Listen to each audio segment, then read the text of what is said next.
Mitä jos ihmiset eivät tarvitsisi unta? Kuvittele maailma, jossa unta ei tarvittaisi, päivässä olisi yhtäkkiä 24 täysin käytettävissä olevaa tuntia. Tuntuisiko aika silti loppuvan kesken, vai ehtisimmekö vihdoin tehdä kaiken, mistä olemme aina haaveilleet? Työpäivät voisivat olla pidempiä, mutta niin voisivat myös lomat. Yöllinen hiljaisuus katoaisi, kun kaupungit olisivat täydessä toiminnassa ympäri vuorokauden. Mutta mitä kävisi luovuudelle, mielikuvitukselle ja unelmille, jos emme enää näkisi unia? Ja hei, missä kohtaa syötäisiin aamupalaa? Olisiko se kello 6 vai 6 kertaa päivässä?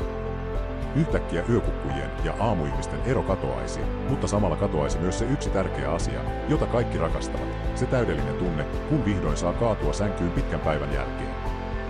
Joten vaikka unta ei tarvittaisi, ehkä juuri siksi kaipaisimme sitä enemmän kuin koskaan.